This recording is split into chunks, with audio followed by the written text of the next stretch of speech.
بسم اللہ الرحمن الرحیم الحمدللہ رب العالمین والصلاة والسلام علی رسولہ محمد وآلہ وصحبہ اجمعین اشہد ان لا الہ الا اللہ وحدہ لا شریک لہ واشہد ان محمدا عبدہ ورسولہ اما بعد۔ معزز ناظرین، مسائل رمضان پروگرام کی سیریز میں آج ہم آپ کے سامنے عیدین کے احکام و مسائل کو لے کر حاضر ہیں۔ یا ایہا الذین آمنوا كتب عليكم الصيام كما كتب على الذين من قبلكم لعلكم تتقون۔ اللہ کے فضل و کرم سے اب ہم ماہ رمضان کے اختتام کو پہنچنے والے ہیں، اس لیے مناسب معلوم ہوتا ہے کہ عیدین کے احکام و مسائل کے متعلق جو اہم باتیں ہیں آپ کے سامنے پیش کر دی جائیں۔ ماہ رمضان ختم ہونے کے بعد ایک مسلمان کے لیے عید الفطر کا موقع بہت ہی خوشی کا موقع ہوتا ہے، بلکہ اللہ کے رسول صلی اللہ علیہ وسلم کی حدیث کے مطابق یہ خوشی کا دن ہے، اس لیے اس دن ایک شخص کو خوشی کا اظہار کرنا چاہیے۔ اس دن کسی بھی سبب سے ہو غم یا غصے کا اظہار کرنا شریعت کے مقصد کے خلاف ہے، اس لیے اگر کہیں پر کوئی مسلمانوں کو تکلیف بھی لاحق ہو پھر بھی ایسے موقع پر غم کا اظہار کرنا یا کالا کپڑا پہننا یا اپنے ہاتھ پر کالی پٹی پہننا، سوگ منانا، یہ بالکل بھی درست نہیں ہے۔ یہ خوشی کا دن ہے اور اللہ رب العالمین نے اس دن عید کی نماز کو مشروع قرار دیا ہے۔ یہ نماز ہر مسلمان پر جو مکلف ہو راجح قول کے مطابق فرض ہے۔ اس کا وقت سورج طلوع ہونے کے تقریباً 10-15 منٹ کے بعد سے شروع ہو جاتا ہے۔ اصل یہ ہے کہ یہ نماز عیدگاہ میں میدان میں ادا کی جائے، البتہ کسی پریشانی کے سبب اور عیدگاہ میسر نہ ہونے کے سبب اگر کوئی مسجد میں اسے ادا کرے تب بھی اس کی گنجائش ہے، انشاءاللہ اس میں کوئی حرج نہیں ہے۔ اس کے خاص احکام و مسائل میں سے یہ ہے کہ عیدین کی نماز سے پہلے کوئی اذان یا کوئی نفلی نماز نہیں ہے۔ اگر عیدگاہ میں کوئی شخص عید کی نماز سے پہلے نفلی نماز پڑھنا چاہے تو علماء نے اسے بدعت قرار دیا ہے۔ اسی طرح عید کی نماز سے پہلے اگر کوئی شخص اذان دینا چاہے تو علماء نے اسے بھی بدعت قرار دیا ہے۔ عید کی نماز 2 رکعت ہے، اس کا طریقہ عام نمازوں سے ذرا مختلف ہے۔ اس میں پہلی رکعت میں 7 تکبیریں سورہ فاتحہ کی تلاوت سے پہلے کہی جائیں گی اور دوسری رکعت میں 5 تکبیریں کہی جائیں گی۔ تکبیر تحریمہ کے بعد دعائے ثنا پڑھنا ہے اور اس کے بعد باقی تکبیروں کو کہنا ہے۔ ان تکبیرات کے مابین کوئی دعا نہیں ہے اور جب یہ تکبیرات ختم ہو جائے تو اعوذ باللہ من الشیطان الرجیم بسم اللہ الرحمن الرحیم پڑھنے کے بعد سورہ فاتحہ کی تلاوت کرنی ہے۔ امام اور مقتدی تمام حضرات سورہ فاتحہ کی تلاوت کریں گے۔ اس کے بعد امام سورہ فاتحہ کے بعد پہلی رکعت میں سورۃ الاعلی اور دوسری میں سورۃ الغاشیہ یا سورۃ الجمعہ اور سورۃ المنافقین کی تلاوت کریں گے۔ اس کے بعد عام نمازوں کا جو طریقہ ہے وہی عیدین کی نماز کا طریقہ ہے، کوئی اور فرق نہیں ہے۔ جو تکبیرات زوائد ہیں کیا ان میں رفع الیدین ہے؟ تو اس بارے میں صراحت کے ساتھ کوئی روایت ثابت نہیں ہے۔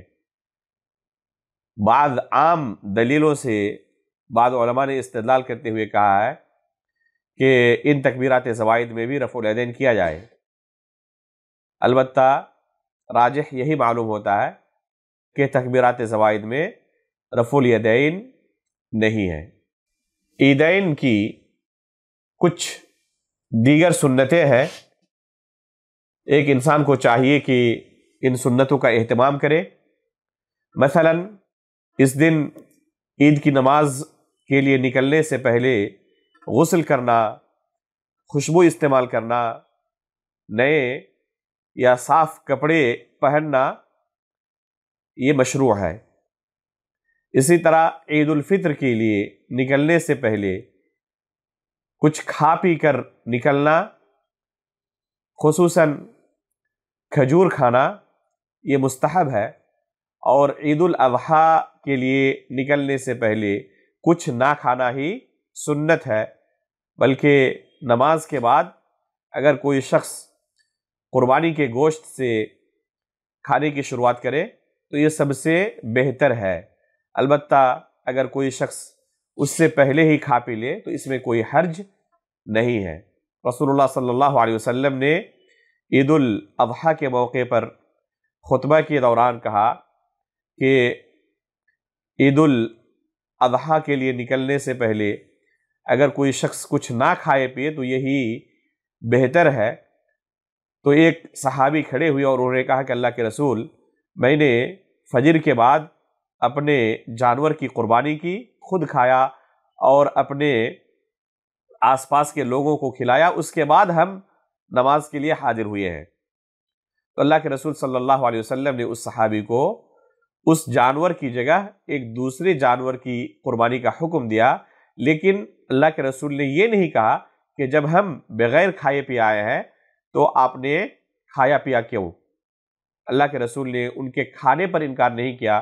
یہ اس بات کی دلیل ہے کہ اگر کوئی شخص عید الاضحیٰ کے لیے نکلنے سے پہلے بھی کچھ کھا لے تو اس میں کوئی حرج نہیں ہے، یہ جائز ہے۔ عیدگاہ کے لیے نکلتے وقت ایک انسان کو چاہیے کہ جس راستے سے جائے واپسی کے وقت اپنا راستہ بدل لے، تاکہ جس راستے سے جائے اور جس راستے سے واپس آئے، جاتے اور واپس آتے وقت جو وہ تکبیرات پڑھیں گے، اللہ رب العالمین کی بارگاہ میں یہ تمام جگہیں اس کے لیے گواہی دیں کہ انہوں نے فلاں دن اس راستے پر چلتے ہوئے تکبیرات بلند کی تھی۔ اس دن تکبیرات کا پڑھنا ایک مستحب عمل ہے، اس کے بہت سارے الفاظ وارد ہیں، جن میں سے سب سے مشہور لفظ اللہ اکبر، لا الہ الا اللہ، واللہ اکبر وللہ الحمد ہے۔ اپنے مسلمان بھائیوں کو مبارکبادی پیش کرنا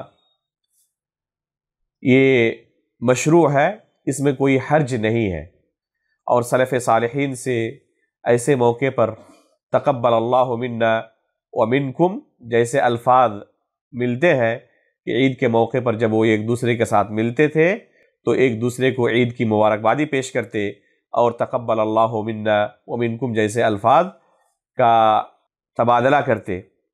اس لیے عید کے موقع پر خوشی کا اظہار کرنا، اپنے مسلمان بھائیوں کو عید کی مبارکباد پیش کرنا، اس میں کوئی حرج نہیں ہے، یہ جائز ہے اور یہ ایک مشروع عمل ہے۔ البتہ تکبیرات عید کے متعلق ایک اہم مسئلے کی وضاحت کرنا مناسب سمجھتا ہوں، وہ ہے کہ اجتماعی تکبیر کہنا یہ جائز نہیں ہے۔ بعض لوگ اجتماعی طور پر تکبیرات بلند کرتے ہیں، یہ طریقہ بالکل بھی صحیح نہیں ہے۔ اس طرح اجتماعی تکبیر کا کوئی ثبوت نہیں ہے، اور ڈر ہے کہ کہیں یہ بدعت میں داخل نہ ہو جائے۔ اسی طرح خطبے کے بعد اجتماعی طور پر دعا کرنا یہ بھی ثابت نہیں ہے۔ بعض جگہوں پر خطبہ ختم ہونے کے بعد اجتماعی طور پر دعا کی جاتی ہے، احادیث کے اندر اس طرح کی دعا کا کوئی ثبوت نہیں ملتا، اس لیے اس طرح کے عمل سے پرہیز کرنا چاہیے۔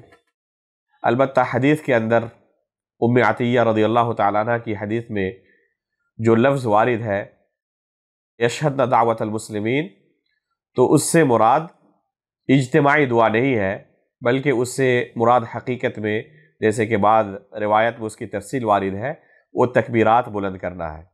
خواتین کے لیے بھی عیدگاہ میں انتظام کرنا چاہیے، اور خواتین کو بھی عیدگاہ میں جا کر عید کی نماز ادا کرنی چاہیے، بلکہ اس بارے میں سختی آئی ہے جو خواتین حیض کی حالت میں ہو ان کے لیے بھی اللہ کے رسول صلی اللہ علیہ وسلم نے کہا ہے کہ وہ بھی عیدگاہ جائیں اور تکبیرات وغیرہ میں شامل رہیں، البتہ وہ نماز نہیں پڑھیں گی، نماز سے دور رہیں گی، کیونکہ حالت حیض میں نماز پڑھنا جائز نہیں ہے۔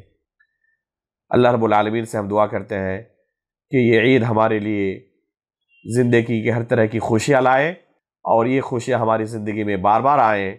اللہ رب العالمین ہمارا روزہ قبول فرمائے، آمین۔ تقبل رب العالمین، وصلی اللہ علی نبینا محمد۔